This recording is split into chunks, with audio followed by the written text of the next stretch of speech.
episode 30 is kind of a wholesome episode in my eyes. I mean, not unless you count the kidnapping at the very beginning. I mean, it is a kid's show, so I don't know why they put a kidnapping in. But again, it's just a weird one to kind of open. And we find out that the person that's been kidnapped is Haruka's auntie, who obviously we've seen all the way kind of through the series, and we know of her. I think the reason why I find this very wholesome is that we find that the Enois, whatever, the minions of this show, actually are real people. Like, I kind of thought that maybe it might be a mirage, like they're wearing the outfit or they're wearing like kind of a disguise and they can't actually speak properly. You know, it's more kind of like, oh, hey, doing everyday thing as normal. But then as soon as like a bad guy appears, they change, they go evil.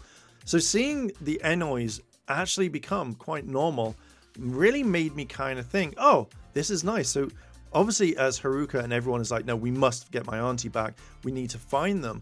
You know, one is actually in the actual cafe and actually says, hey, look, you know, we need your help. Like, you're the only person. Like, we know that the bestials are after all of us, because previously in the last episode, we saw that Matsume actually killed one of the bestials, which we know are completely indestructible from everything. Forgot to mention that in the last one, but it's a very good, interesting way. So now the bestials want Matsume because they want the sword. They want to basically make sure that nothing can kill them.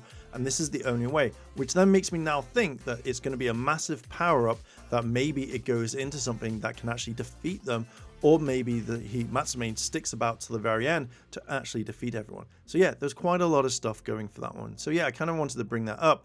So it was really nice actually seeing an Ainoid turn around and say, hey, I need your help. But one thing he does is he sends a list of bestial names to everyone's phone so they know exactly who it is. And we see that Miho is actually on there. And I was like, oh, darn, we already knew this. But it's now going to be a very interesting thing to see if literally it comes to the point of you need to defeat us or you need to fight us. That is Kinjo able to actually attack Natsume or Miho. It's interesting with all these names. But is he going to be able to do that or come to terms? Because we find out what will happen to a bestial and the human form much later in this episode. Now we see Haruka's aunt break the fourth wall as she's being kidnapped. She turns around and says like, oh, you know, it's nice to be kidnapped by attractive men. And then looks at the camera later on as it's more of a hey type moment. I generally thought it was weird, but I like it a little bit because this is what all Donbrothers is about. It's about being weird and I'm all here for it. Now, this is my kind of theory. At the very end, there's going to be two possible ways that Natsume and Miho are going to stick about, or it goes completely different. So we know that Azuma has been looking for Natsume for all the entire series, and that's been the main focus. In this episode, he does actually see her, but then Pink does his own thing. We'll talk about that in a moment. So my kind of theory is either the bestials are going to stay and, you know, Miho is going to stay with Gino, and that's it.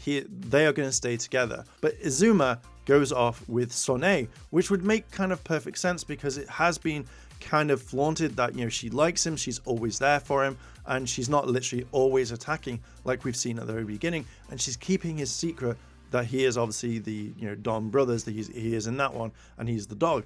So it would make sense if they went down that way. Or the other one is that as soon as they find Natsume, they'll say, do you want to keep this body? And then they'll have two of them. So obviously that they can carry on with their relationship and they move on like that.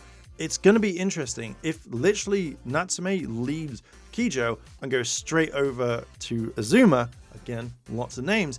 I feel like that would be kind of fun because it'd be a nice power dynamic. Seeing what would happen at least. Will Kijo go absolutely crazy because we have seen it? Or is he going to be okay with it because he's like, no, I understand? Who knows? I would like it if Azuma gets with Sonoe because I think that would be kind of really cool. Now, the reason why I bring all of that up is because at the very end where they're fighting the monster and, you know, everyone is distracted that they've got to get the aunt back, you know, Natsume or Miho actually talks to Don Momotaro and says, hey, I'm going to tell you this. If you kill us, the human host dies. And that's when Taro's like, oh, crap. we need to kind of sort this out properly rather than just be normal and stuff like that. So I kind of like that, and you see that happen much later on. So we also now find that there are multiple different, well, there's 3 different sects so far. There is the crane, the felines, as well as the penguins, and each one kind of works with that. Now, I would probably say the feline is more around about dogs, more canine from the way that they're acting. They're not really acting like felines to me, but you do see it in the next scene when everybody is together. I love the way that Miho just literally walks through the building, annihilating everyone, but then gets caught off guard. But I just love the fact that she's able to send cranes out and kill people or knock them down, but was able to take hits, counter everything, and that's what I generally kind of really like. So with all that kind of down, we're coming near to the end of the episode where basically everyone starts fighting. Now, the monster of the day kind of comes in and kind of goes, and that's roughly it.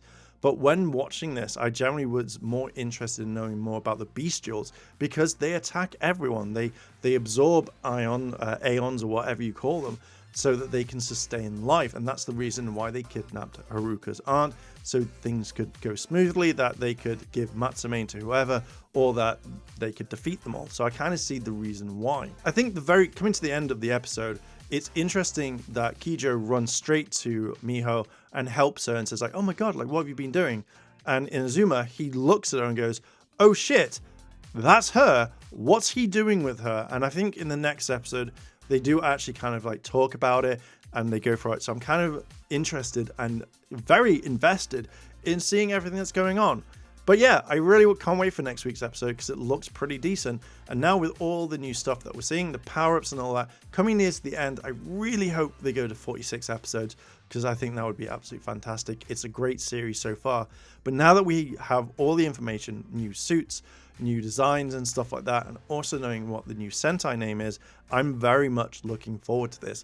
So I'm going to leave it there. It's been a long episode, or segment. I hope you like this and you want to see more. How are you feeling about Donbrothers? Are you excited? Because I am for this. I generally cannot wait. But yeah, I'm going to leave it there. Thank you very much for watching. Like, favorite, comment, and subscribe. And yeah, I'll see you in a bit. チャンネルをサポートしてくれてありがとうございます。チャンネル登録、高評価お願いします。以下のリンクから商品を入手することができます。